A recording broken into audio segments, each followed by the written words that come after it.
Assalamualaikum warahmatullahi wabarakatuh.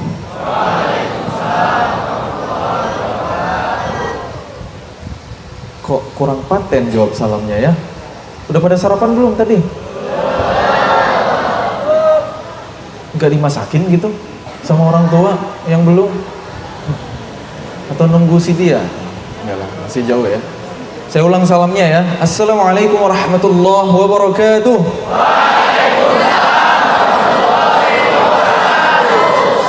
Sunnah Nabi itu 3 kali. Sekali lagi ya, jangan bosan, makin banyak pahala. Assalamualaikum warahmatullahi wabarakatuh.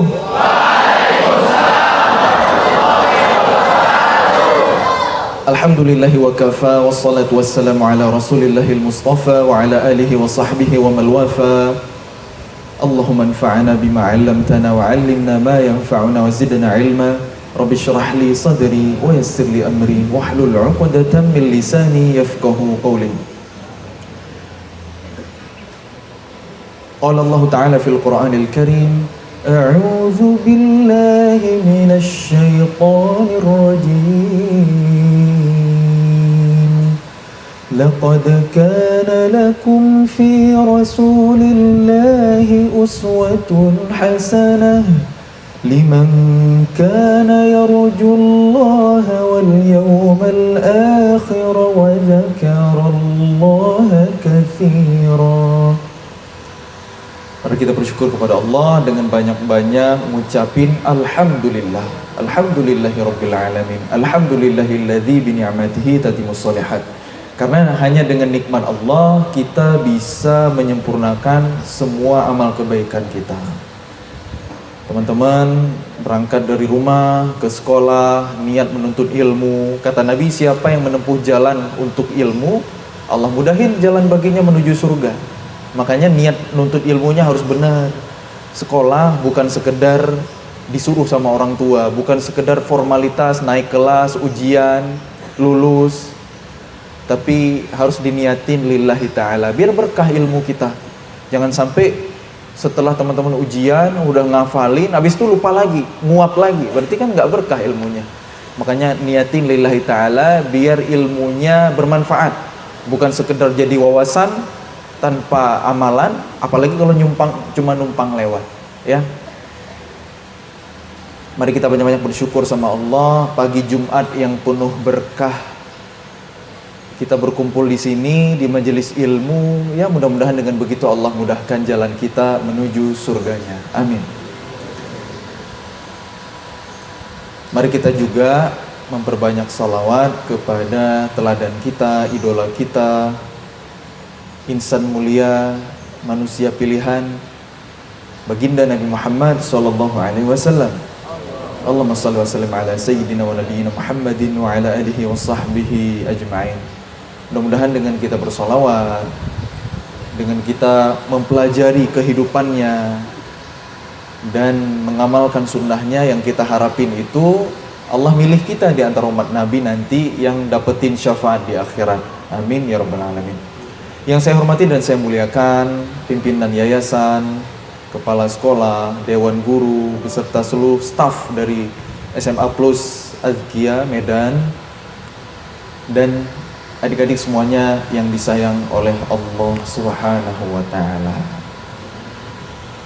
Kalau Kak Muzamil nanya, kalian cinta gak sih sama Nabi? Cinta gak sih sama Rasulullah? Cinta. Buktinya apa?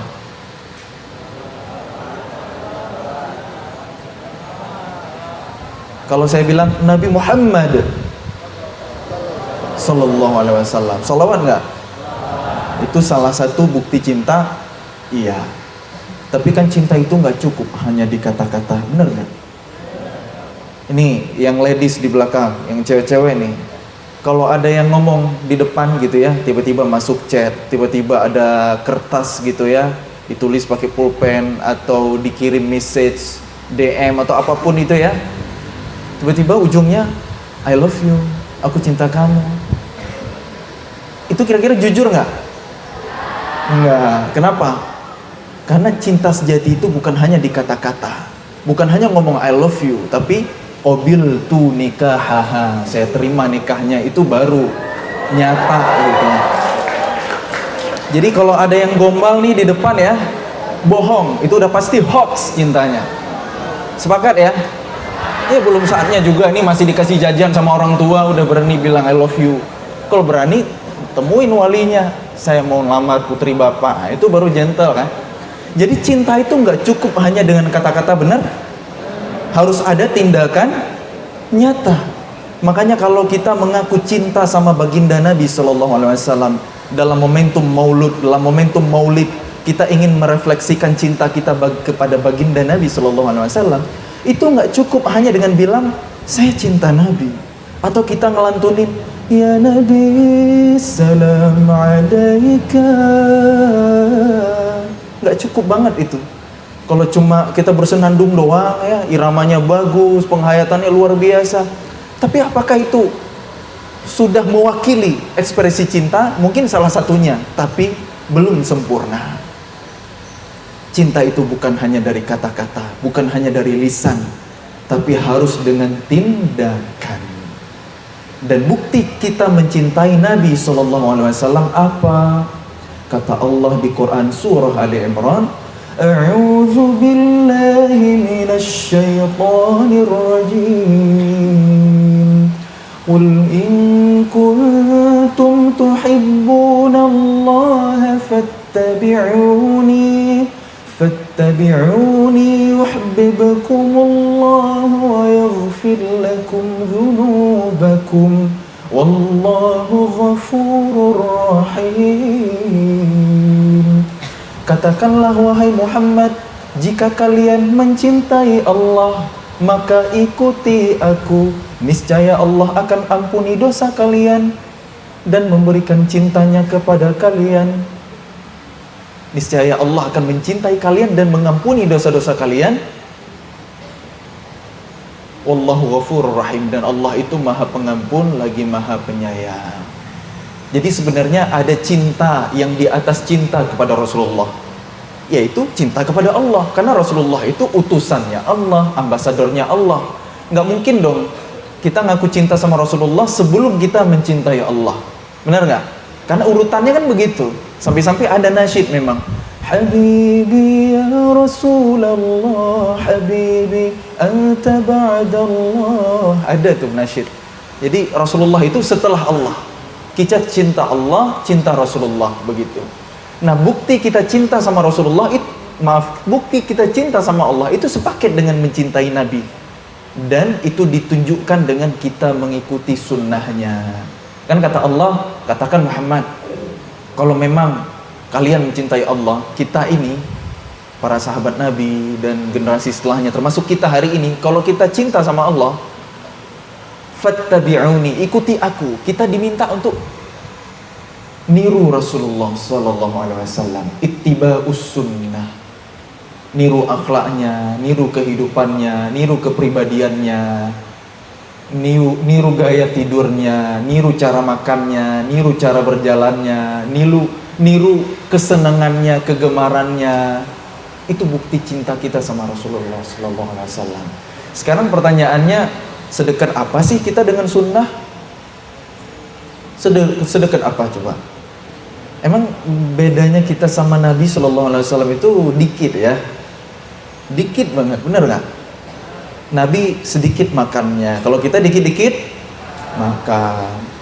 Nabi itu Shallallahu Alaihi Wasallam sedikit tidurnya, kalau kita dikit-dikit tidur. Emang bedanya kita cuma dikit ya? Masya Allah. Teman-teman semuanya yang disayang oleh Allah Subhanahu Wa Taala, Allah utus Rasulullah. Kan Rasul itu artinya utusan, utusan ya. Kalau bahasa hari ini itu Rasul itu ibarat ambasadornya Allah, ambasador untuk risalah agama Islam ini. Jadi kalau sebagai manusia nih, role model kita ya manusia lagi. Nggak mungkin kan kita niru malaikat. Malaikat itu nggak punya nafsu. Ya jelas lah nggak bisa maksiat sama Allah. Allah utus manusia untuk kita contoh, karena sama dengan kita. Rasulullah makan, Rasulullah tidur, Rasulullah menikah, sama kayak kita. Jadi kalau kita disuruh niru malaikat, nggak mungkin bisa kan? Nggak mungkin bisa. Makanya supaya kita bisa mengamalkan sunnah harus tahu ilmunya dulu. Gimana kita bisa niru Nabi kalau kita nggak tahu apa yang mau kita tiru, benar nggak? Makanya penting banget buat kita belajar sejarah kehidupan Rasulullah SAW yang dikenal dengan istilah sirah nabawiyah. Pernah dengar nggak sirah nabawiyah? Pernah dengar nggak istilah ini? Ada yang pernah, ada yang enggak? Yang pernah, coba angkat tangannya. Kayak istilah asing ini. Harusnya sirah nabawiyah ini jadi kurikulum loh di sekolah-sekolah kita. Harusnya ya. Kenapa? Karena generasi Islam yang hebat, yang memimpin bumi, itu pasti mereka menjadikan kurikulum sirah nabawiyah atau sejarah kehidupan Rasulullah SAW dalam pendidikan mereka. Dulu cucu-cucu Rasulullah diajarkan tentang peperangan yang dilalui oleh kakeknya. Itu seperti ngajarin surah-surah dalam Quran. Gimana kita belajar Quran? Gimana ngafal Quran? Itu ngajarin sirah kehidupan Nabi itu kayak begitu juga. Nah sekarang pertanyaannya, apa pentingnya kita belajar sejarah? Jujur, teman-teman kalau ketemu pelajaran sejarah, ada nggak sih pelajaran sejarah? Ada kan? Semangat atau enggak? Yakin? Semangat nggak ujiannya? Hafalannya banyak loh. Yang jujur lah, yang jujur aja, nggak apa-apa, santai aja kita. Kayak ngomong sama siapa aja gitu ya. Anggaplah abang kalian nih ya. Gitu. Sejarah isinya ngafalin tokoh, ngafalin tahunnya, ngafalin lokasinya, ngafalin peristiwanya. Susah atau gampang itu? Susah. Jadi suka nggak sama sejarah? Enggak. Nah ini nih, salah kaprahnya kita hari ini ya, kurikulum kita hari ini, kita nggak nganggap penting pelajaran sejarah karena kita cuma ngafalin peristiwanya apa, datanya kayak gimana. Padahal sejarah itu penting banget buat kita. Buktinya apa? Sepertiga dari Al-Quran itu isinya sejarah. Kisah-kisah umat terdahulu, para nabi, orang-orang soleh, bahkan sampai yang bejat kayak Fir'aun dan Qarun, itu jadi konten Quran. Itu ada dalam Quran. Yang notabene-nya adalah kisah-kisah umat terdahulu. Sepertiga isi Quran. Kira-kira kalau 30% lebih konten sesuatu, penting nggak itu?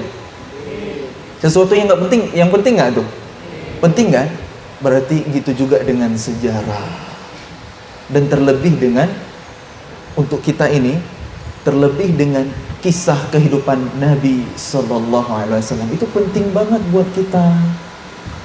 Jangankan kita, Rasulullah SAW itu dikuatin hatinya sama Allah dengan amanah dakwah yang seisi bumi, ya, rintangannya, caciannya, diembargo, diperangi, dipersekusi, dizolimi, berat loh perjuangan dakwah Nabi SAW ya, sampai kita dapat hidayah hari ini.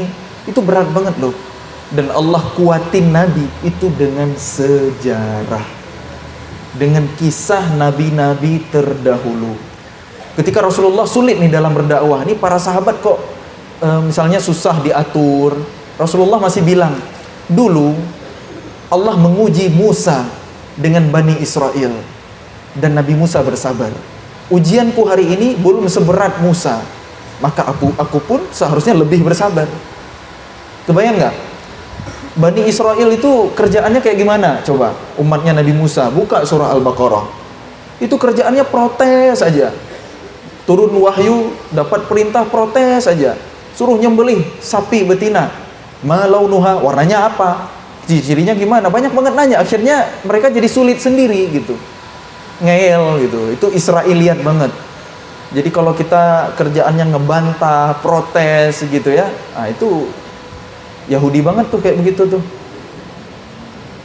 Nabi SAW dikuatin hatinya sama Allah dengan kisah-kisah umat atau nabi-nabi terdahulu, bahkan kisah-kisah termasuk orang bejatnya itu untuk jadi ibrah, untuk jadi pelajaran. Kata Allah di Al-Qur'an, wa kullan naqussu 'alaika min anba'ir rusul ma nuthabbitu bihi fuadak. Dan kami kisahkan kepada Muhammad kisah-kisah para utusan, para rasul yang dengannya hatimu menjadi kuat, jiwamu menjadi tegar. Jadi kalau kita hari ini kurang motivasi, teman-teman, kok kayak nggak semangat hidup ya, nggak tahu tujuannya apa, kita ini hidup di dunia mau ngapain sih? Salah satu solusinya adalah belajar sejarah, kenali jati diri kita, baru kita tahu mau jadi siapa, mau jadi apa, harus ngelakuin apa gitu, teman-teman. Itulah pentingnya kita belajar sejarah. DNA muslim itu kayak gimana sih dalam peradaban gitu. Kita hari ini nggak tahu masalahnya. Manusia terbaik, role model sebagai muslim itu siapa? Rasulullah, untuk kita contoh. Hari ini akhlak kita gimana? Memprihatinkan memang. Angka kenakalan remaja ya, miris lah kalau baca berita, kalau lihat data itu sedih banget. Boleh jadi salah satunya adalah karena mereka nggak belajar tentang nabinya. Rasulullah aja dulu dikisahin sama Allah, nabi-nabi terdahulu biar kuat perjuangannya. Kata Allah di akhir surah Yusuf, laqad kana fi qasasihim ibratun liulil albab. Sungguh pada kisah-kisah mereka terdapat pelajaran bagi orang-orang yang berfikir, bagi orang-orang yang mau merenung. Ibrah itu pelajaran. Quran itu mukjizat. Kalau kata ibr dibedah, dicari maknanya, itu artinya adalah jembatan atau penyeberangan. Loh, kok jauh banget ya pelajaran dengan jembatan atau penyeberangan? Hikmahnya apa? Kisah-kisah umat terdahulu itu harus terhubung dengan kita hari ini. Kita harus menyeberang ke masa lalu. Kita harus punya jembatan dengan kisah-kisah terdahulu, supaya kita ambil pelajaran dari sana, agar kita bisa menghadapi hari ini dan masa yang akan datang. Kenapa kayak gitu? Karena kata ulama, at-tarikhu, sejarah itu selalu mengulangi dirinya sendiri. The story repeats itself. Semua yang di bawah terik matahari ini nggak ada yang baru. Semua hanya pengulangan-pengulangan sejarah. Mau bukti? Contoh ya, ketika perang Badar, teman-teman tahu perang Badar ya? Perang pertama yang diikuti oleh Nabi SAW. Kabar terbunuhnya Abu Jahal sampai ke telinga Rasul SAW. Nabi bilang apa? Allahu Akbar. Rasul bertakbir. Abu Jahal, hadza Fir'aun hadhil ummah. Abu Jahal itu Fir'aunnya umat ini. Fir'aun itu hidup di zaman siapa coba? Nabi Musa alaihissalam. Ternyata di zaman Nabi Muhammad ada Fir'aun juga. Zaman kita mungkin juga ada kekuasaan yang zalim, tangan besi. Nah, itulah warisan-warisan Fir'aun tuh, model begitu. Jadi semua hanya pengulangan-pengulangan sejarah. Kezaliman akan tumbang, kezaliman akan tenggelam. Semua hanya pergantian masa gitu. Jadi hari ini kalau ada yang zalim, tinggal tunggu aja tanggal mainnya, kapan dia mampus, kapan dia mati, gitu kan? Semua akan berganti. Gitu. Semua hanya pengulangan-pengulangan sejarah. Dan Rasulullah SAW itu selalu mengambil pelajaran dari peristiwa-peristiwa sejarah, selalu ngambil ibrah, selalu ngambil hikmah. Termasuk salah satunya adalah dari surah Yusuf. Surah Yusuf ini powerful banget buat kita umat Nabi Muhammad SAW. Banyak banget ibrah, banyak banget pelajaran ya dari surah Yusuf. Di antaranya Rasulullah nih, ketika Fathu Mekah.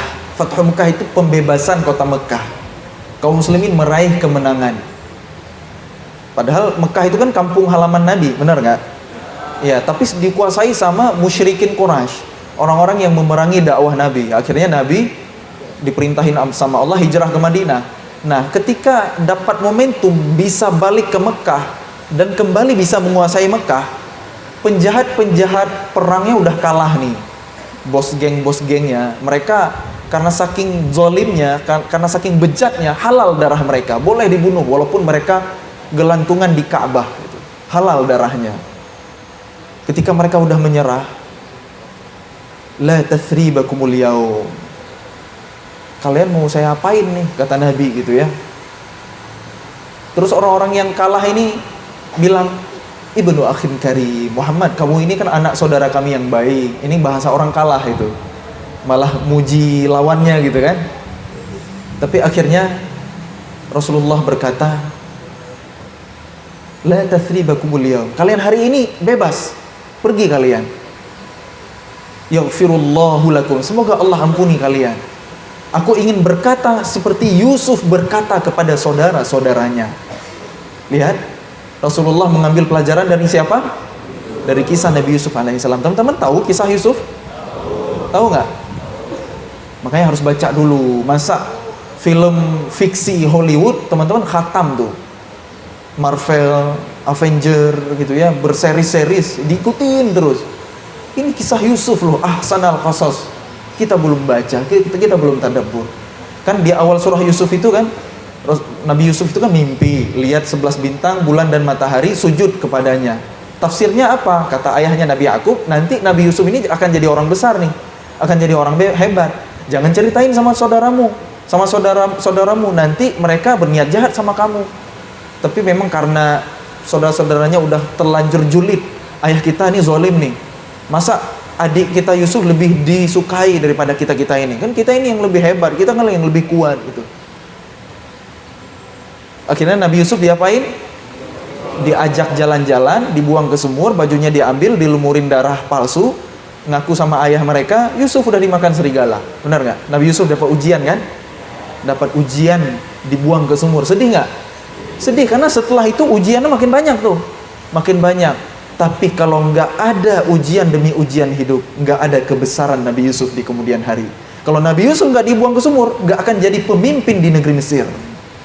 Makanya kalau kita hari ini lagi susah nih, lagi belajar, kadang kita diuji sama Allah. Ada yang diuji dengan kekurangan ekonomi, ada yang diuji dengan macam-macam lah ujian. Ada yang ujian keluarga, ada yang ujiannya kesehatan, ada yang ujiannya, pokoknya seolah hidup takdir nggak memihak sama kita. Udah sabar aja, yakin sama janji Allah, husnuzon aja sama Allah. Allah udah nyiapin takdir terbaik buat kita di masa depan. Justru ujian-ujian ini menguatkan kita. Permata, berlian itu nggak akan bernilai kalau nggak ditempa dengan pressure, dengan tekanan yang tinggi. Padahal dulunya dia hanya arang, dia hanya karbon yang tidak bernilai, hitam, nggak ada yang minat gitu. Tapi begitu ditempa dengan tekanan yang super tinggi, dia menjadi intan, berlian, berkilau, berharga, bernilai, mahal. Gitu juga dengan kita, teman-teman. Kalau nggak ada perjuangan, kalau nggak ada struggle, kalau nggak ada ujian hidup, gimana kita akan jadi orang besar? Orang-orang besar itu orang-orang yang hidupnya penuh dengan ujian. Nanti kita akan bahas sedikit tentang ujian yang dialami oleh Nabi kita SAW dari kecil. Berbagai ujian, lahir dalam keadaan yatim, 6 tahun udah piatu. Nggak ideal kehidupannya. Itulah orang-orang besar, teman-teman. Sabar aja. Nabi Yusuf ujiannya apa aja coba? Dijulitin sama saudara, dibuang ke sumur, terpenjara dalam sumur. Diambil sama rombongan pedagang, terpenjara dalam perbudakan. Dijual ke istana, penjara dalam istana itu. Kenapa? Karena jadi pelayan. Kalau jadi pangeran ya lain ceritanya kan. Terpenjara dalam istana. Terus apalagi? Diajak zina sama istri raja, terpenjara dalam cinta buta.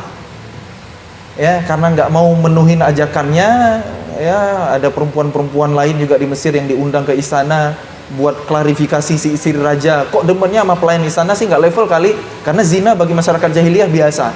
Si istri raja ini klarifikasi sama perempuan-perempuan Mesir tukang rumpi. Sini kalian ke sana, diajak makan kan? Diajak makan. Ini loh Yusuf.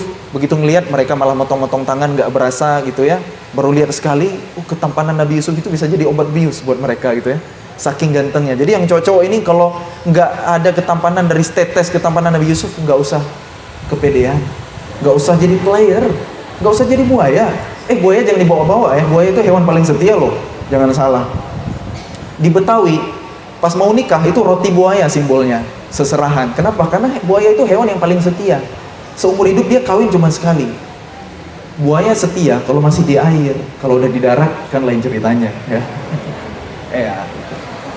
Jadi kalau cowok nggak ada setetes dari ketampanan Nabi Yusuf, yang ngaca lah. Masa PHP-in anak orang, janjiin nikah, tungguin abang ya dek, 7 tahun lagi kita nikah, pret, gitu kan? Lah kalau kata bilang, terus kalau ketemu yang lain yang lebih baik gimana? Ya makanya gitu, sabar dulu lah. Beneran nih, Bang Musamil dulu ya ngelihat waktu SMA yang nyuri-nyuri kesempatan gitu ya, cheating gitu ya, bukan nyontek doang cheating itu ya, pacaran lah, HTS-an lah atau apa, itu nikahnya sama orang lain, beneran gitu, cinlok pas SMA dikit banget gitu yang nikah, tapi yang cinta dalam diam gitu ya, kusebut namamu dalam doa gitu. Nah itu malah, masya Allah, malah jadi gitu ya. Contohnya siapa? Nggak usah jauh-jauh, yang ada di hadapan kalian. Jadi istri Bang Muzamil itu adik kelas beda 2 tahun gitu. Nggak ada tuh pacaran pas SMA itu ya, nggak ada tuh, tungguin ya nanti kita nikah, itu nggak ada tuh, doa aja gitu ya. Kok jadi bahas Bang Muzamil sih gitu ya, intermezzo ya. Jadi Nabi Yusuf itu kan ganteng banget ya. Ganteng itu ujian loh, benar nggak? Ganteng itu ujian, nggak percaya? Saya nggak? Nabi Yusuf saking gantengnya diajak zina sama perempuan. Biasanya kan cowok yang nakal kan, kebanyakan loh ya. Tapi ini karena saking gantengnya, karena Nabi Yusuf kan baik banget ya, karena saking gantengnya malah cewek yang ngajak duluan gitu. Berat banget ujiannya nih. Ujian yang paling berat kan, ujian itu kan butuh sabar, benar nggak? Sabar lagi ujian, benar nggak? Ujian itu butuh sabar. Dan sabar yang levelnya paling tinggi itu apa? Bukan sabar ketika ditimpa musibah. Nabi Yusuf dibuang ke sumur, sabar. Dijadiin budak sama rombongan pedagang, sabar. Nanti masuk penjara beneran, sabar. Itu sabar dalam keadaan musibah, nggak ada pilihan. Kita mau sabar, mau nggak sabar, guling-guling di pasir, nggak akan mengubah keadaan. Bener nggak? Kita ditinggal pergi oleh orang tersayang misalnya, entah itu karena meninggal, entah itu karena ya dia bahagia bersama yang lain atau apalah itu ya, belum relate ke teman-teman, nggak tahu gimana nyeseknya gitu ya. Kalau nggak sabar juga nggak akan mengubah keadaan. Tapi ada sabar yang tingkatannya lebih tinggi dari itu. Apa? Sabar untuk menjauhi maksiat. Dan yang tertinggi adalah sabar dalam ketaatan. Itu loh yang paling tinggi. Kalau sabar menjauhi maksiat, kita masih bisa milih gitu. Ini maksiat, ini enak sih di awalnya, ini mah menggoda banget. Kita masih bisa milih ini. Akal sehat kita, iman kita yang bekerja, atau malah kita nurutin ajakan hawa nafsu kita, bisikan setan gitu. Kita masih bisa milih gitu. Mau sabar gitu ya. Kan nikmatnya berbuka itu setelah seharian berpuasa, benar gak? Coba kalau udah icip-icip, udah pacaran, udah naudzubillah kalau yang lain-lain gitu, gimana bakal nikmat gitu? Pernikahan itu kayak udah nggak surprise lagi gitu. Makanya sabar. Sabar dalam maksiat, menjauhi maksiat ya, bukan sabar bermaksiat ya, bahaya gitu. Itu lebih tinggi tingkatannya. Dan sabar yang tertinggi itu adalah sabar dalam ketaatan. Teman-teman nih, Allahu Akbar, azan subuh berkumandang. Lagi musim hujan nih, dingin gitu. Aduh mager banget gitu, enakan selimut, nyalain AC nyaman gitu. Harus bangun lawan ngantuk, lawan dinginnya air di waktu subuh. Sabar dalam ketaatan itu paling tinggi levelnya, paling gede pahalanya. Makanya ujian Nabi Yusuf ya, saat digoda sama istri raja untuk berzina dan Nabi Yusuf selamat, itu paling besar pahalanya kata para ulama.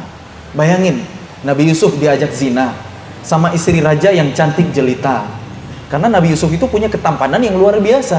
Keadaannya sangat aman karena Nabi Yusuf itu sebatang kara, jauh dari keluarga, aman banget. Bahkan ada di dalam ruangan yang pintu-pintunya ditutup rapat. Wa ghallaqatil abwaba wa qalat hayta lak.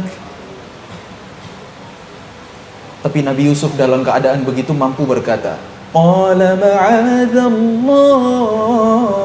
aku berlindung kepada Allah. Sulit banget kan? Kalau di zaman kita hari ini ada yang begituan. Emangnya Nabi Yusuf nggak normal? Normal, pakai banget, nabi gitu loh.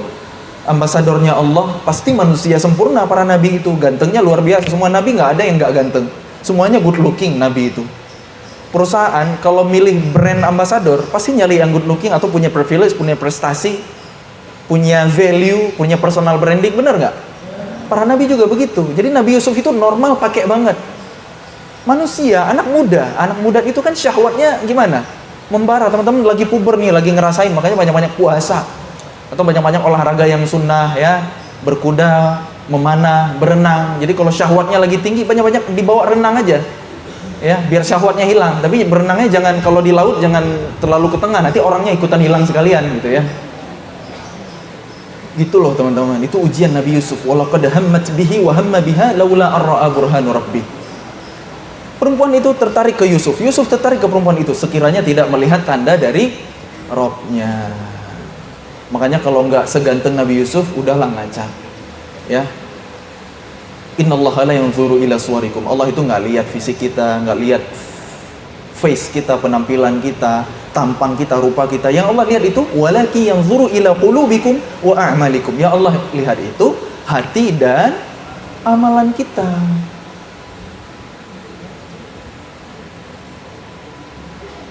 Yang cowok udah di roasting, yang cewek belum ya, biar adil ya. Ini nggak semangat, biasa aja. Buat yang cowok mah biasa aja gitu ya. Jadi kan kejadian ini trending topik pada zamannya, bener nggak? Viral sampai diomongin di mana-mana, di repost sama akun gosip yang ini gitu ya, di komen sama si ini, pokoknya rame banget lah pada zamannya.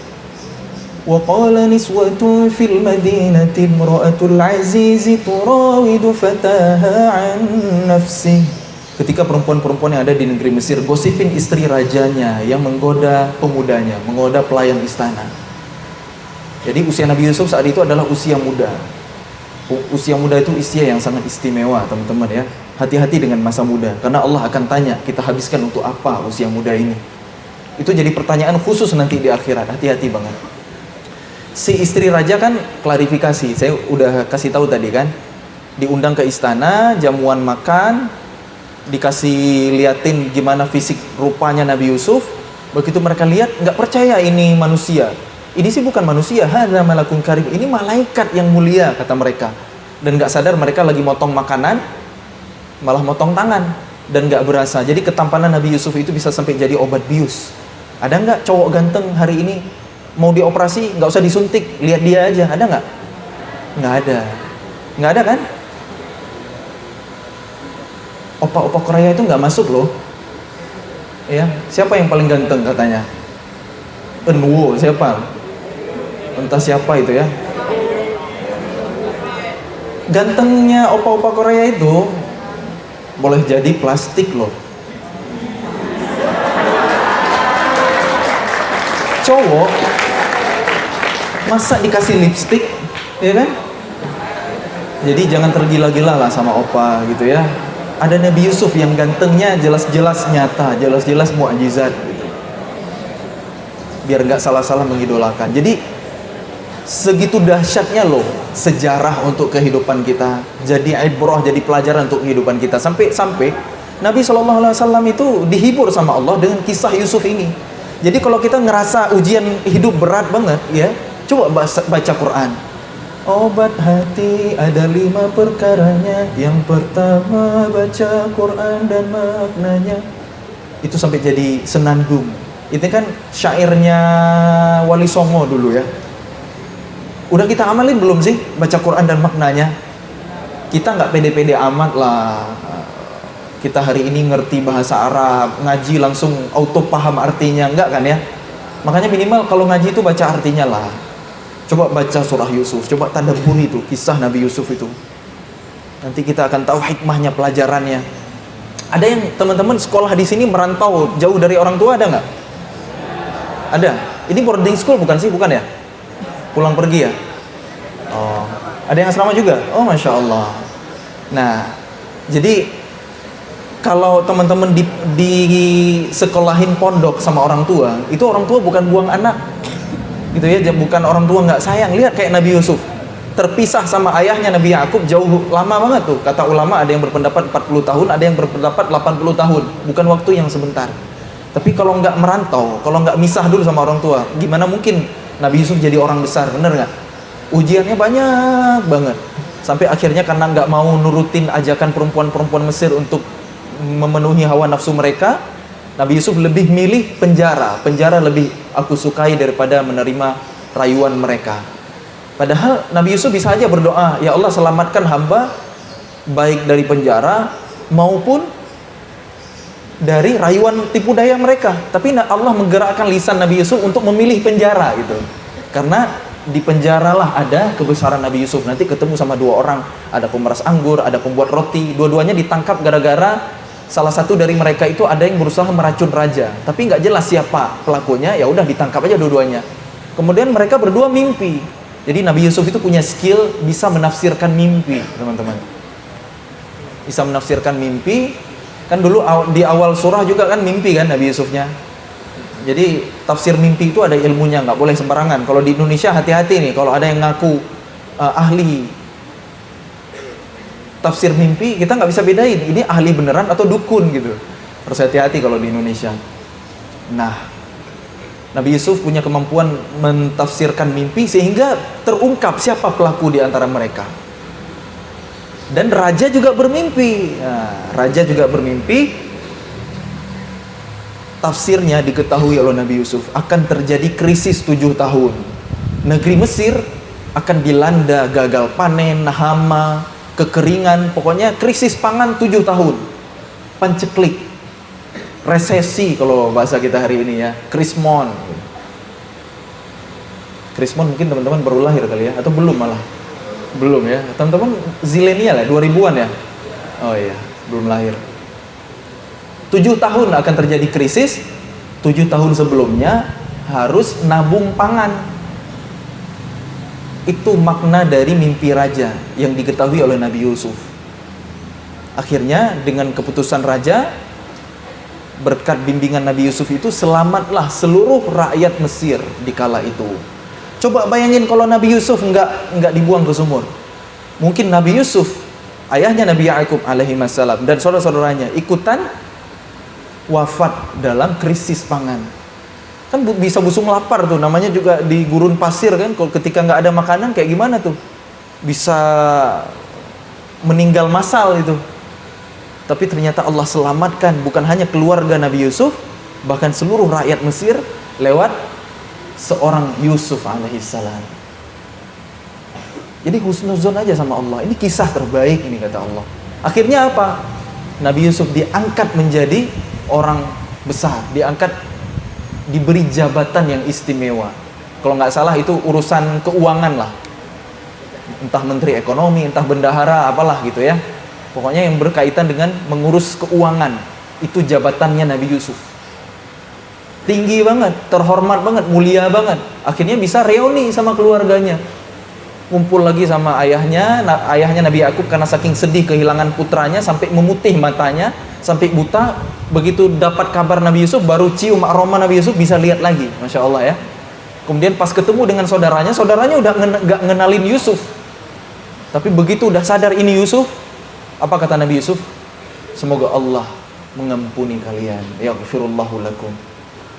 Gak ada lagi salah kalian di masa lalu, udah aku ampun. Begitu lapang dadanya Nabi Yusuf. Inilah yang diteladani oleh Nabi kita Muhammad sallallahu alaihi wasallam. Rasul aja belajar dari sejarah. Masa kita nggak belajar dari kehidupan Rasulullah? Gitu ya. Jadi hikmah kisah itu luar biasa loh buat kita teman-teman. Luar biasa. Dan tahu nggak teman-teman, surah Yusuf ini Allah turunkan ketika Amul Hazn. Apa itu Amul Hazn? Tahun duka cita.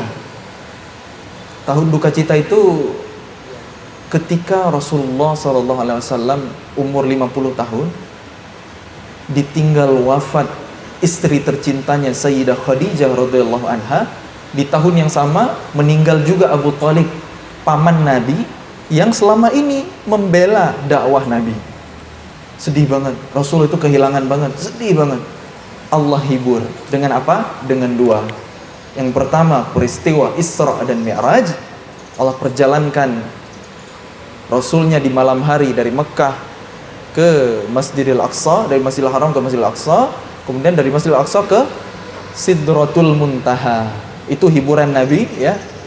Yang pertama. Yang kedua apa? Allah turunkan surah Yusuf. Jadi kalau kita hari ini ngerasa sedih, ngerasa bad mood, ngerasa mental issue gitu ya, apa istilahnya ya? Harus self love, apa sih istilahnya hari ini tuh?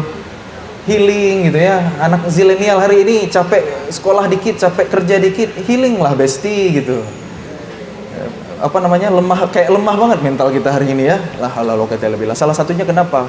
Karena kita kekurangan nutrisi jiwa.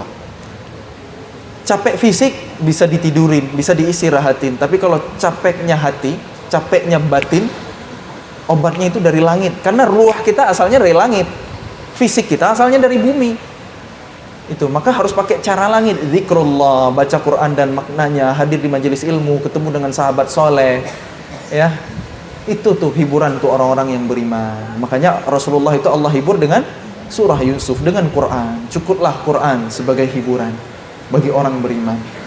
Makanya kalau teman-teman galau, jangan malah dengerin musik-musik mellow gitu ya. Ganti tuh playlist di HP-nya yang selama ini kebanyakan musik metal misalnya, ganti dengan murotal ya.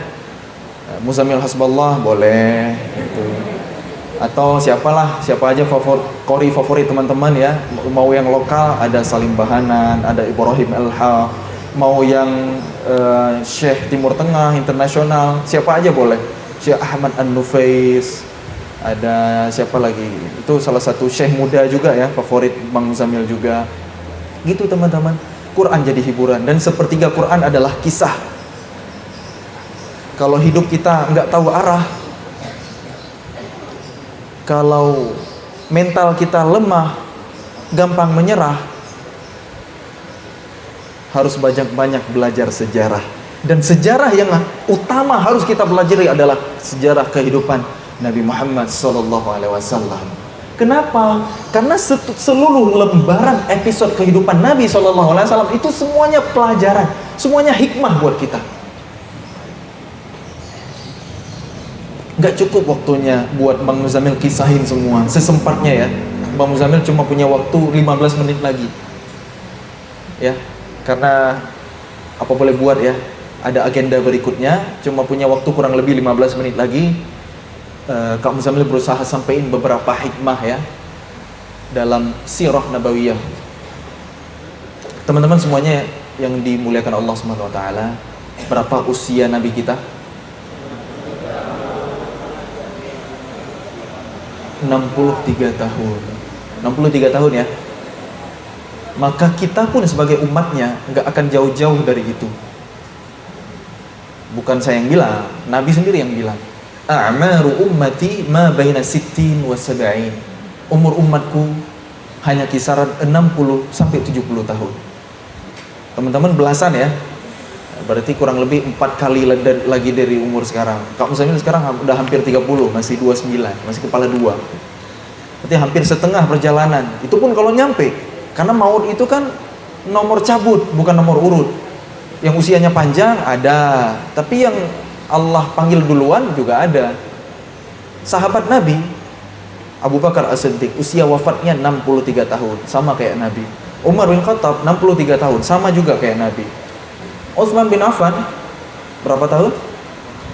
Beda sendiri, 80-an lebih. Sayyidina Ali bin Abi Thalib 63 tahun juga. Jadi 3 orang mulia dari Khalifah Khulafaur Rasyidin usianya sama kayak Rasul, usia wafatnya. Jadi kita juga nggak akan jauh-jauh beda. Kalau bisa lebih 63 berarti itu bonus. Maka kita harus siap-siap gitu. Harus menyiapkan kehidupan terbaik di alam keabadian nanti. Mau abadi di surga atau naudzubillah di neraka. Naudzubillah gitu. Mudah-mudahan nggak sempat mampir lah ke neraka ya. Ngeri banget neraka itu. Azab paling rendahnya aja, paling ringannya aja, bara api ditaruh telapak kaki mendidih otak. Makanya jangan remehin dosa walaupun kecil. Faman ya'mal mithqala dzarratin khairan yarah wa man ya'mal mithqala dzarratin syarran yarah. Yang kebaikan sekecil atom ada balasan. Kejahatan sekecil atom, maksiat setitik atom ada balasannya juga. Hati-hati. Bukan masalah dosa besar kecilnya, tapi kepada siapa kita bermaksiat. Itu masalahnya. Allah udah ngasih nikmat tanpa perhitungan, tanpa syarat, kita nggak terima kasih, kita nggak bersyukur, malah kita pakai buat maksiat, bukan untuk ketaatan. Hati-hati teman-teman. Jadi ketika kita tahu usia Nabi kita itu 63 tahun, maka kita bisa memproyeksikan kehidupan kita nih. Apa yang harus kita persiapkan? Apa yang jadi perjuangan kita? Apa yang jadi tujuan kita? Wa ma khalaqatul jinna wal insa illa liya'budun. Tidaklah aku ciptakan jin dan manusia melainkan untuk beribadah. Quran surah Az-Zariyat ayat 56, bukan An-Nas ayat 5 dan 6 ya. Tujuan hidup kita adalah ibadah. Itu tujuan utama ya. Tidur ibadah, makan ibadah. Makanya awali basmalah, bismikallahumma namut wa nahya, alhamdulillah pas bangun tidur ya. Ahyana ba'da ma amatana wa ilaihin nusyur. Belajar teman-teman juga ibadah. Makanya jangan dianggap beban ini. Belajar ini harus niatin ibadah, karena fardu kifayah itu kalau kita diajarin belajar fikih hari ini, sebutkan ibadah yang hukumnya fardu kifayah, kita sebutnya apa? Sholat jenazah, ya kan? Sholat jenazah salah satu contohnya. Emangnya jadi arsitek bukan fardu kifayah? Emangnya jadi dokter bukan fardu kifayah? Emang jadi ahli IT bukan fardu kifayah? Umat butuh skill itu, makanya niatin sekolahnya teman-teman juga ibadah ini. Jihad ini teman-teman di zaman modern hari ini gitu. Semuanya dibutuhin untuk ibadah, semuanya dibutuhin untuk kemaslahatan manusia, umat segala macam. Niat utama adalah ibadah. Maka kalau kita bagi lagi usia Nabi SAW yang 63 tahun itu, kata ulama bisa dibagi dua. Apa aja? 40 tahun awal dan 23 tahun berikutnya, pra kenabian dan setelah kerasulan. 40 banding 23 tahun, hampir 2 banding 1. Yang 40 tahun adalah fase Allah mendidik calon nabinya, sedangkan yang 23 tahun adalah usia tugasnya. Lebih panjang yang mana? Lebih panjang usia persiapan kan? Nah makanya kalau kita hari ini lagi belajar, lagi di proses pendidikan, lagi menempa diri, lagi membangun karakter, lagi ngumpulin ilmu, lagi mengasah skill, yang sabar. Sabar itu kunci ilmu. Nggak sabar nggak dapet ilmu. Pasti itu. Kata para ulama, salah satunya Imam Asy-Syafi'i rahimahullah ta'ala, siapa yang tidak bersabar dalam lelahnya menuntut ilmu, maka siap-siap dia harus bersabar menanggung kebodohan. Sabar itu kunci ilmu, beneran. Di surah Al-Kahfi yang disunahkan untuk kita baca hari Jumat ini, ada kisah Nabi Musa belajar ke Nabi Khidir kan? Kisah lagi kan? Jadi memang ambil pelajaran dari kisah itu luar biasa ya. Kisah itu efektif banget kalau mau negur orang. Jadi kalau ada teman yang kelakuannya belum soleh ya, nasihatinnya kan, kamu jangan gitu dong, ini dosa. Mungkin dia bisa tersinggung gitu ya. Nggak semua orang mau nerima nasihat walaupun sendirian, apalagi kalau di tengah keramaian, itu namanya malu-maluin dia gitu ya, bukan nasihatin itu namanya. Nah, tapi kalau pakai kisah, tahu nggak? Ada kisah begini nih. Itu dia karena kezalimannya, dia jadi celaka begini. Dan ini nyata loh, kisah begini ada di Quran. Ya, disampaikan oleh ulama begini, tafsirnya begini. Bahaya banget ya punya sikap kayak begitu. Nah, ini kisah ini aku hadiahin buat kamu. Enak kan? Negur orang pakai kisah gitu kan? Tapi kalau kita nasihatin kamu kayak ngejudge gitu, orang mana siapa yang suka dihakimi? Harusnya kan dinasihati, diilhami gitu ya. Itulah. Nah, di surah Al-Kahfi ada kisah Nabi Musa berguru ke Nabi Khidir. Syaratnya apa? Sabar. Nggak boleh protes, nggak boleh nanya. Nabi Musa mampu sabar nggak? Ternyata nggak. Ada anak kecil, nggak ada salah apa-apa, dibunuh. Kenapa kamu lakukan itu? Ini kekejian yang nyata gitu. Itu anak nggak berdosa, bla bla bla. Ada perahu bagus-bagus dilubangin, kenapa rusak barang orang, blablabla, diprotes sama Nabi Musa. Ada tembok rumah hampir roboh, masyarakatnya pelit banget, mereka nyampe nggak dijamu, diperbaiki itu. Kenapa kita nggak ngambil upah? Kata ini kan dari perjalanan, protes gitu. Akhirnya udah selesai nih pertemuan kita, lo gue en gitu ya, kata Nabi Khidir kalau bahasa kita hari ini. Dipecat tuh jadi murid, baru dijelasin, ini loh alasannya yang kamu nggak sabar gitu. Ini anak kecil ini khawatir nanti bikin kafir orang tuanya orang soleh, makanya dibunuh gitu. Bimbingan Allah juga. Ini ada perahu dilubangin, kenapa? Memang milik nelayan sih, tapi biarin perahu aja deh yang rugi daripada rugi yang lain. Soalnya di seberang sana ada raja zalim yang suka ngerampasin harta rakyatnya. Kalau perahu ada isinya, semuanya dirampas, kasihan nelayannya. Udah biar ruginya perahu aja. Ada tembok rumah hampir roboh. Kenapa diperbaiki? Karena ini rumah 2 orang anak yatim. Di baliknya ada harta anak yatim yang terbendam. Kalau tahu sama masyarakat bisa diambil, dibangun. Kenapa dibangun? Kenapa Allah perintahkan 2 nabinya jadi tukang, jadi mandor? Hari ini kita bangun rumah ya, nggak tahu tukang kita sholat atau enggak, itu ya, soleh atau enggak. Ini nabi gitu. Kenapa? Wa kana abuhuma sholihan. Karena 2 orang anak yatim dulu punya ayah. Ayah mereka itu orang soleh. Jadi kalau kesolehan orang tua itu nurun loh untuk anak. Nurunnya apa? Penjagaan Allah. Ya, kalau kata Raihan kan, begitu sulit ya. Bukan yang itu. Raihan yang dari jiran, yang dari negeri seberang gitu ya. Apa namanya? Iman tak dapat diwarisi dari seorang ayah dan bertakwa. Pernah dengar nggak? Kayak beda zaman kita ya. Nggak tahu ya teman-teman. Iya, tak dapat dijual beli gitu. Ya memang iman tidak dapat diwarisi karena ada nabi yang soleh kayak Nabi Soleh, Nabi Hud, tapi anaknya nggak soleh gitu, nggak bisa diwarisi. Tapi di lain kasus, kesolehan orang tua itu bisa jadi modal penjagaan Allah terhadap anak-anak. Jadi bersyukurlah kalau teman-teman punya ayah yang soleh. Kalau ayahnya, orang tuanya belum soleh ya nasihatin, tapi dengan cara yang baik, kasih dengar ceramah. Jangan sebagai anak, ayah ini bla bla bla. Itu enggak, suul adab namanya gitu ya.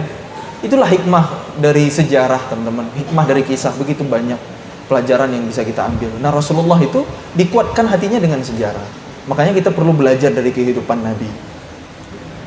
Pendidikan itu butuh kesabaran. Kalau teman-teman hari ini lelah belajar, yang sabar. Karena 40 tahun bahkan seluruh episode kehidupan Nabi itu semuanya pelajaran. Semuanya mengandung hikmah. Nabi lahir dalam keadaan yatim, betul? Apa hikmahnya?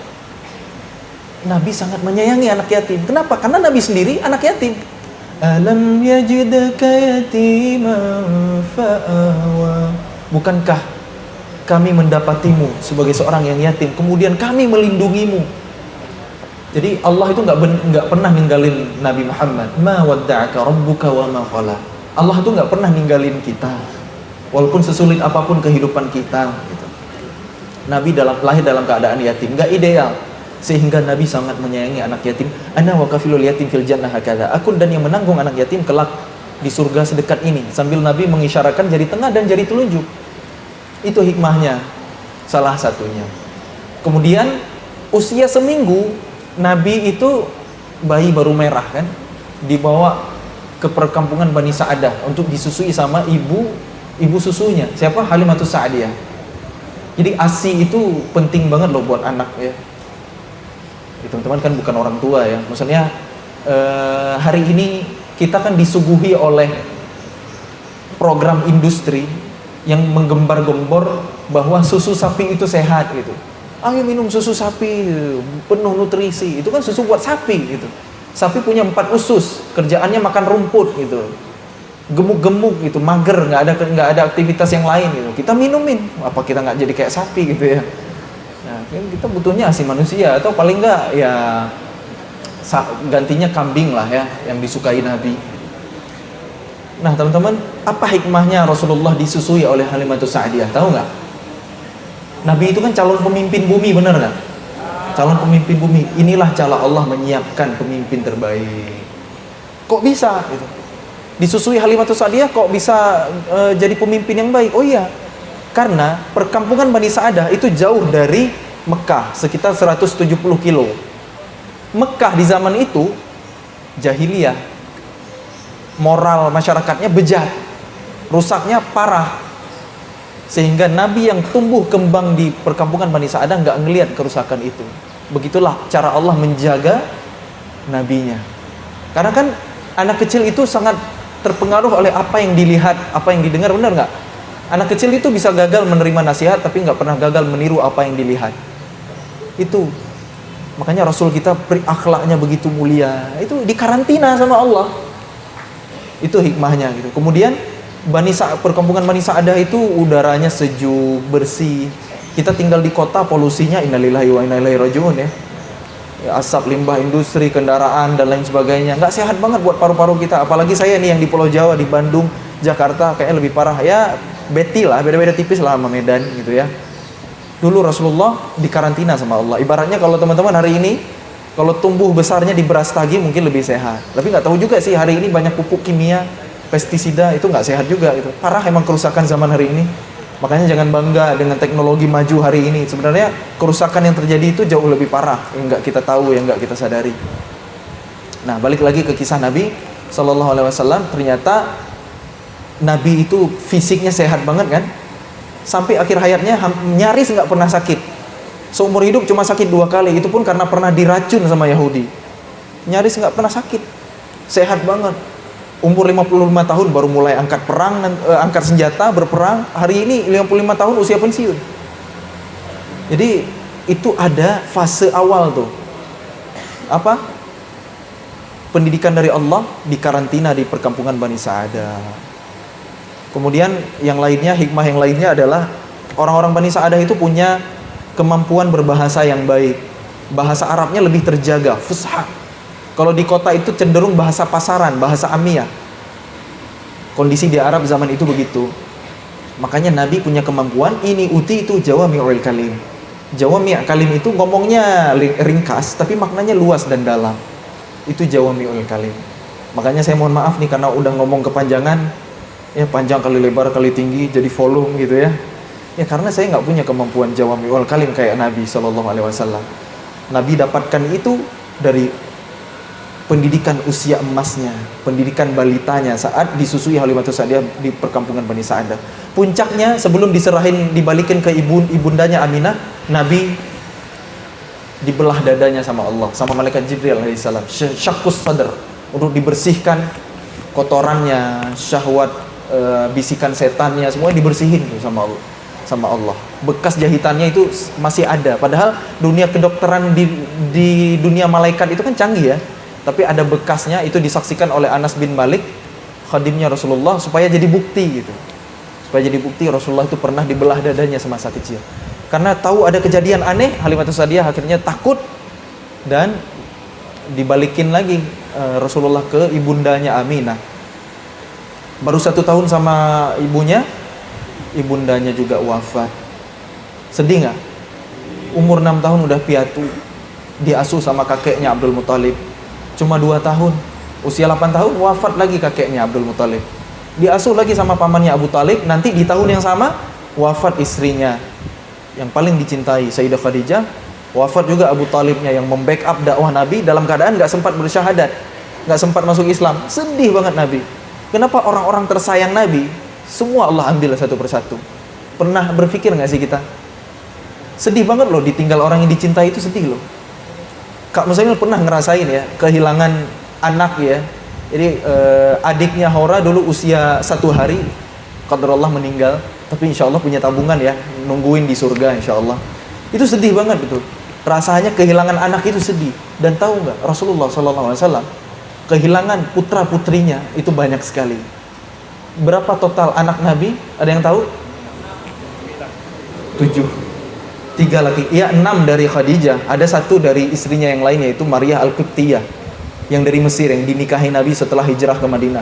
Jadi total ada 7, 3 laki-laki, 4 perempuan. Selain Sayyidah Fatimah radhiyallahu anha, semuanya Allah ambil, semuanya Allah wafatkan. Ada yang pas bayi, ada yang balita usia 2 tahun gitu.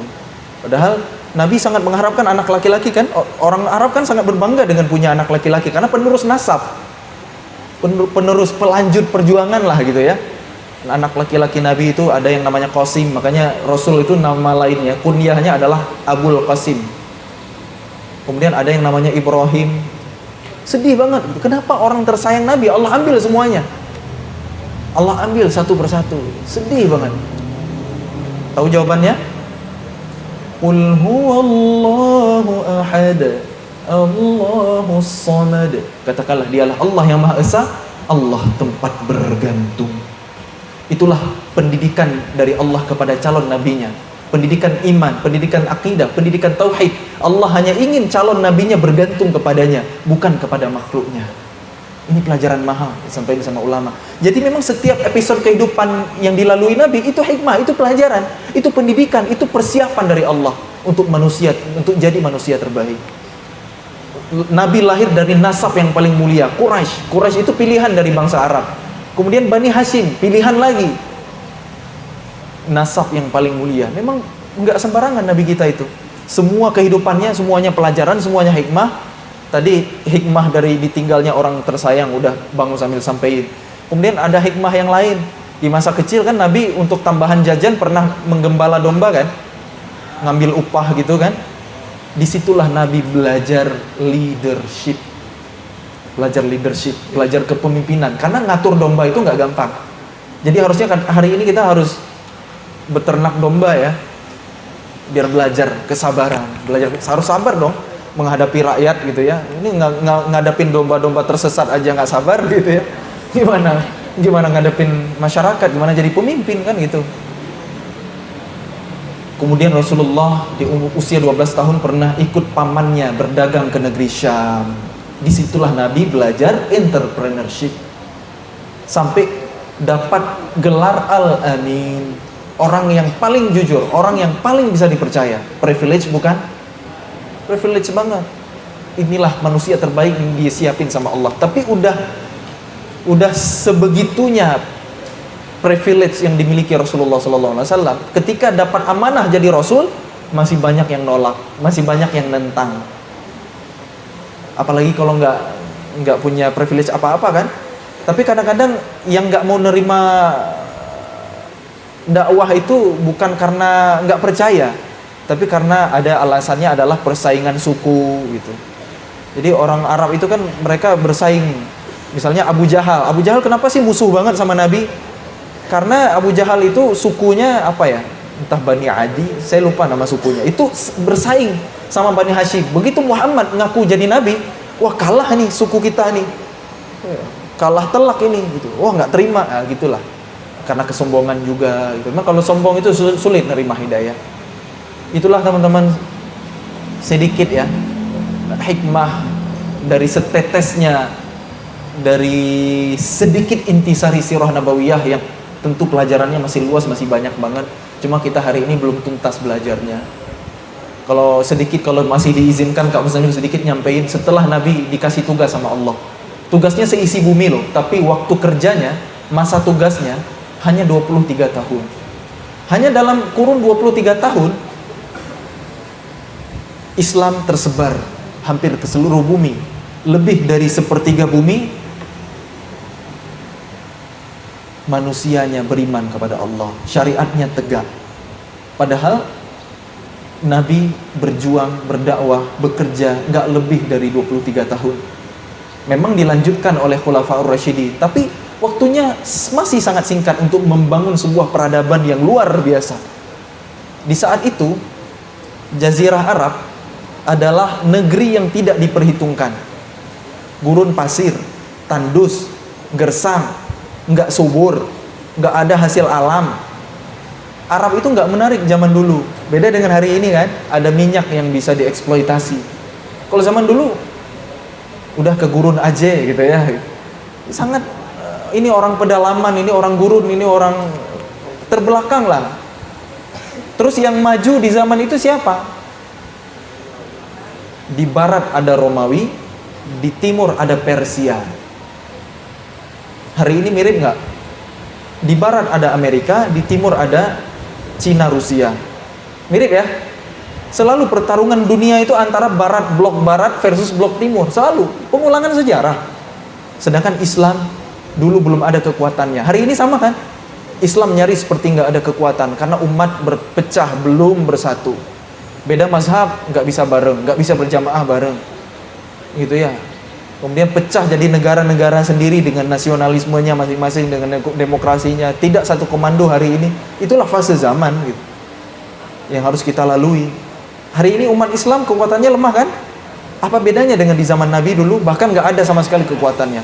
Allah utus seorang manusia mulia untuk memperbaiki masyarakat jahiliyah, membangun generasi sehingga bisa memimpin bumi. Lebih dari sepertiga adalah wilayah Islam. Bayangin, Nabi bukan dari nol dakwahnya, dari minus. Karena ada masyarakat jahiliyah yang harus dibenahi, yang harus dikoreksi, yang harus diperbaiki. kerusakan jahiliyah itu parah banget, parah pakai banget. Anak perempuan yang lahir dibunuh hidup-hidup, dikubur di dalam pasir. Sadis nggak? Sadis. Karena punya anak perempuan itu aib, ngebebanin gitu ya. Datangnya Islam gitu, derajat perempuan itu diangkat. Ada surah An-Nisa, nggak ada surah Ar-Rijal. Maaf nih kita nih yang cowok-cowok gitu ya.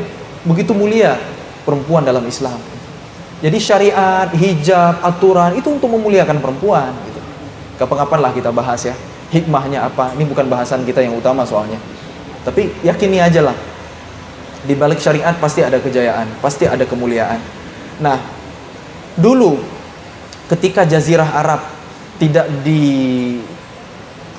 tidak diperhitungkan oleh Romawi ataupun Persia, artinya ketika kemudian berdiri sebuah negara Islam Madinah yang meruntuhkan keangkuhan Persia, peradaban Persia yang angkuh itu, yang sombong itu runtuh, hilang, lenyap, berganti dengan Islam. Dan wilayah Romawi itu dipukul mundur. Lebih dari sepertiga bumi itu adalah wilayah dengan syariat Islam yang ditegakkan. Hanya dalam waktu kurang dari 40 tahun. Kok bisa Allah yang memenangkan agamanya di muka bumi? Nggak akan ada orang yang bisa bilang, oh kejayaan Islam itu warisan Romawi, warisan Persia. Warisan dari mana gitu? Dulu Jazirah Arab aja nggak diperhitungkan sama mereka gitu. Ini tidak lain tidak bukan Allah lah yang memenangkan agama ini. Allah utus manusia mulia, Allah bimbing dengan kitab sucinya Al-Quran. Jadi kalau bukan dengan Quran, nggak mungkin kita bisa menguasai dunia. Itu jawabannya, Quran. Dan implementasi Quran adalah sunnah Rasulullah SAW. Kan Nabi itu manusia pertama yang dikasih Quran sama Allah, benar nggak? Berarti manusia yang paling sempurna ngamalin Quran adalah Rasulullah SAW. Gitu aja. Wa ma yantiqu 'anil hawa in huwa illa wahyun yuha. Rasul itu berucap, bertindak bukan dari hawa nafsu, melainkan dengan bimbingan wahyu. Tapi segala sesuatu memang ada tahapannya. Peradaban Islam itu dibangun bukan sehari dua hari, teman-teman. Bukan semudah membalikkan telapak tangan, ada prosesnya. Nabi dakwah dulu di Mekah 13 tahun. 13 tahun itu pun ada dakwah sembunyi-sembunyi dulu. Setelah Umar masuk Islam baru terang-terangan. Kemudian diembargo, kemudian baru hijrah ke Madinah. 10 tahun di sana. Itu ada tahapan semuanya. Kalau kita baca Quran juga ayat-ayat Makkiyah yang turun sebelum hijrah pasti beda karakternya dengan ayat-ayat Madaniyah. Kalau ayat-ayat Makkiyah itu pendek-pendek kan? Kayak juz 30, juz-juz yang belakang-belakang tuh, surah-surah yang ada di belakang Quran itu umumnya adalah Makkiyah. Walaupun nggak semuanya ya. Pendek-pendek. Kenapa? Karena tujuannya adalah untuk membangun pondasi, menumbuhkan keimanan, menguatkan keyakinan, mengokohkan pondasi akidah, menancapkan tauhid di dalam hati generasi. Itulah fungsi dari fase dakwah Makkiyah. Pengikutnya nggak banyak, bahkan nggak nyampe 100 yang hijrah kalau nggak salah ya, dikit banget. Padahal 13 tahun loh. Itulah ketika belum ada sistem dan memang belum waktunya juga. Begitu hijrah ke Madinah, pondasinya udah kuat nih.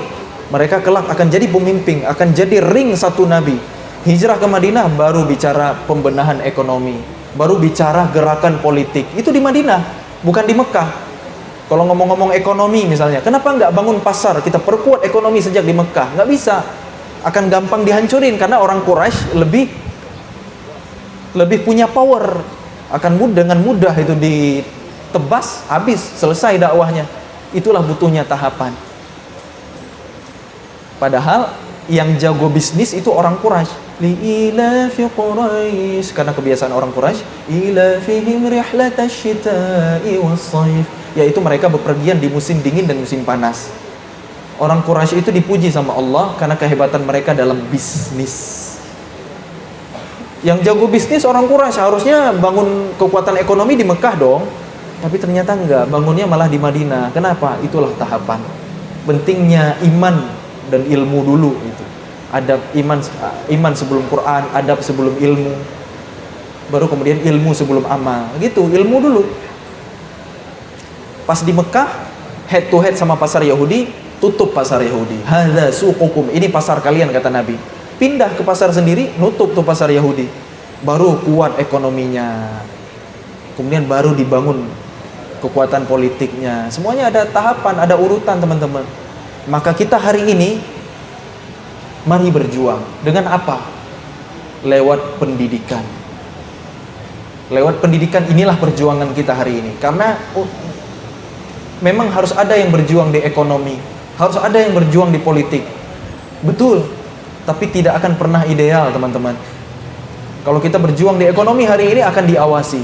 Ekonomi syariah sulit tumbuh, sulit kafah penerapannya. Berjuang di politik apalagi akan berusaha untuk dihabisi. Tapi kalau kita berjuang di pendidikan, itu cenderung dibiarkan. Kenapa? Karena pendidikan itu panennya lama. Teman-teman belajar hari ini, tapi manggungnya nanti umur 40. Nanti jadi pemimpinnya di masa depan nanti masih lama gitu. Makanya yang sabar sekarang. Kita masih belajar, Kak Muzamil juga masih belajar. Yang sabar dalam pendidikan ini. Nafasnya harus panjang. Nggak bisa kita pengen cepat sukses, cepat metik hasil. Ibarat benih kita ini kan masih tunas teman-teman. Masih tunas. Namanya tunas kalau datang ayam dipatok tuh selesai. Maksudnya nggak usah sombong kalau masih belajar, belaga merasa paling hebat, bangga sama ilmu. Itu bukan ruh Islam yang kayak begitu teman-teman. Yang sabar, semua ada urutan, semua ada tahapannya. Berjuang di pendidikan. Hasil didikan Nabi SAW itu pada jadi orang semua teman-teman. Sahabat Nabi yang mendukung perjuangan dakwah Nabi itu kan hebat-hebat semua. Dulu waktu Kak Muzamil mampir ke sini udah Kak Muzamil ceritain kan, gimana hebatnya anak-anak muda. Masih pada ingat nggak? Masih ingat kan? Jadi nggak usah Kak Muzamil ulang lagi. Kalau ada rekamannya nanti nonton aja. Gimana kehebatan pemuda yang di sekeliling Nabi, gimana cara Nabi mendidik gitu ya. Quran yang menjadi inspirasi utama gitu. Balik lagi ke tema besar kita, intinya adalah lewat momentum Maulud Rasulullah SAW, mari kita belajar sejarah kehidupannya agar kita bisa ngamalin sunnahnya. Kalau kita mau jadi orang sukses, kalau mau jadi orang besar, belajar dari kehidupan Nabi SAW. Belajar bagaimana Rasulullah mengkader para sahabatnya sehingga jadi orang-orang hebat semua. Abdullah bin Abbas belajar ke Nabi cuma 4 tahun, dari usia 9 sampai 13 tahun. Begitu Rasul wafat, Ibnu Abbas itu dapat julukan Imamul Mufassirin, orang yang paling ngerti tafsir, padahal belajarnya cuma 4 tahun. Mana ayat yang turun di malam hari, mana ayat Quran yang turun di siang hari, semua bisa dibedain sama Abdullah bin Abbas. Ngerti maknanya dengan detail. Itu loh kualitas anak muda di zaman Nabi. Padahal umurnya berapa saat Rasul wafat? 13 tahun. Anak kelas 2 SMP kalau di zaman kita hari ini. Tapi kecerdasannya luar biasa. Umur 16 tahun udah jadi penasihat Khalifah Umar bin Khattab, Amirul Mukminin. Jadi penasihat presiden umur 16 tahun. Kita baru kelas 1 SMA zaman kita sekarang, masih dijajanin sama orang tua. Ini udah jadi penasihat khalifah. Bayangin. Itulah kualitas generasi muda muslim ketika dididik oleh manusia terbaik, ketika dipandu oleh wahyu. Makanya kita nggak boleh jauh-jauh dari Quran. Kenapa hari ini umat Islam lemah? Kenapa anak mudanya nggak berkualitas? Karena jauh dari kitab sucinya, nggak memahami isi Quran. Kita lebih senang scrolling sosmed, main TikTok, ya lihat feed Instagram daripada mentengin Quran. Ya wajar kita lemah begini. Wajar kalau kita nggak bangkit. Wajar kalau ilmu kita cuma formalitas tanpa aplikasi. Mubazir usia kita banyak untuk kesia-siaan, apalagi kemaksiatan. Nauzubillah min dzalik. Sedangkan para sahabat Nabi dulu usia muda mereka udah jadi orang-orang yang luar biasa. Abdullah bin Abbas 16 tahun. Itu permasalahan rumit negara ditanganin. Ada pemberontak Khawarij yang protes, yang mereka udah parah banget, udah membunuh karena mereka nggak terima dengan kebijakan Umar, nggak terima dengan kebijakan Utsman nantinya. Selesai di tangan Abdullah bin Abbas. Debat ilmiah. Kalian kenapa sih memberontak? Pemahaman kalian kenapa sih begini-begini? Debat karena ini protes. Dibantah sama Abdullah bin Abbas, bungkam mereka, kalah mereka sehingga jumlah mereka yang puluhan ribu itu setengahnya masuk Islam kembali. Karya anak muda 16 tahun. Ada Zaid bin Thabit, usia 13 tahun udah jadi sekretaris pribadi Rasulullah. Belajar bahasa asing nggak pakai lama, cuma 17 hari, cuma 2 pekan udah expert. Udah langsung jadi ahli diplomasi pakai bahasa lawan bicara. Ngeri nggak? Kita hari ini belajar bahasa Inggris, bahasa Arab nggak tamat-tamat, nggak selesai. Kemampuan kita cuma diukur dari scoring TOEFL, IELTS gitu ya.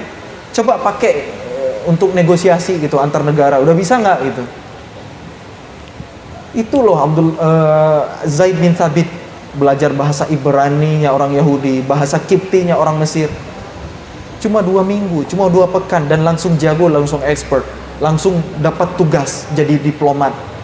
Itu loh anak muda dalam peradaban Islam. Kemudian ada lagi Usamah bin Zaid. Jadi panglima perang, umurnya berapa? 17 tahun. Kelas 2 SMA zaman kita. 17 tahun loh udah jadi jenderal, udah jadi komando militer. Zaman kita hari ini jadi jenderal butuh naik jabatan berapa kali itu? Umur berapa udah gitu. Ini 17 tahun teman-teman. Dan memimpin pasukan kaum muslimin menghadapi tentara Romawi, imperium besar, kekuatan Eropa pada zamannya. Yang menang siapa? Kaum muslimin. Pemimpinnya siapa? Anak muda 17 tahun. Jadi teman-teman ya, kita ini anak muda istimewa, spesial. Bahkan Rasulullah itu punya perhatian lebih untuk anak muda. Ya, setiap kali Quran mengisahkan pemuda itu istimewa, Ashabul Kahfi, Nabi Ibrahim ketika ngancurin patung. Ya, mereka kan orang-orang yang punya iman luar biasa. Kemudian Nabi Yusuf tadi waktu digoda sama istri raja, kan usia muda semua kan? Ya, makanya belajarlah sejarah teman-teman, terutama dari sejarah kehidupan Rasulullah SAW dan kisah-kisah yang lainnya, agar kita jadi anak muda yang hebat, agar kita jadi anak muda yang sesuai dengan harapan Allah, harapan Islam, harapan Quran. Insya Allah. Jadi PR-nya buat teman-teman, tiap hari ngaji baca arti, karena dalam Quran itu ada banyak sekali kisah. Dan jangan lupa pelajari Sirah Nabawiyah. Kalau boleh saya usul nih, ya, pelajaran Sirah Nabawiyah ini harus jadi mata pelajaran khusus. Harus jadi mata pelajaran khusus yang dikisahkan ke teman-teman ini. Gimana programnya? Pokoknya sebelum kelas dimulai 5-10 menit satu kisah sahabat hebat dalam sejarah, satu kisah Nabi, satu kisah. Karena kisah itu keren banget, itu untuk menguatkan hati. Kita hari ini hidup sekedar hidup, nggak jelas tujuannya, karena kita nggak tahu gimana heroiknya orang-orang besar dalam sejarah. Dulu ada Abdurrahman Ad-Dakhil, umur 19 tahun dikejar sama pasukan musuh, ninggalin wilayah kekuasaan Islam, pusat peradaban Islam di Damaskus, dikejar sama tentara Mongol kalau nggak salah ya. Nyebrang ke benua Afrika, nyusurin panjangnya benua Afrika bagian utara, nyebrang ke Eropa. Umur berapa? 19 tahun, tanpa pengawal, tanpa senjata. Di umurnya 25 tahun udah jadi orang nomor 1 di negeri Andalusia. Udah jadi pemimpin tertinggi Eropa dengan kejayaan Islamnya. Itu loh anak muda Islam teman-teman. Makanya belajar sejarah. Kalau kita belajar sejarah, kita nggak butuh lagi motivator. Ayo semangat. Kalau kita semangat, semesta akan mendukung gitu. Tergantung takdirnya kali. Kita kan berjuang untuk menyingkap tabir misteri dari takdir kita. Semua kita udah dijatah masa depannya gimana sama Allah, takdirnya gimana, rizkinya gimana, jodohnya siapa, udah ada. Cuma masih misteri, kita nggak tahu. Makanya kita bergerak, makanya kita berjuang. Tugas kita adalah menyempurnakan ikhtiar. Selanjutnya adalah tawakal, terima ketetapan Allah. Ikhtiar itu amalan fisik, tawakal itu amalan hati. Siap berjuang teman-teman? Insya Allah. Takbir. Barakallahu fikum.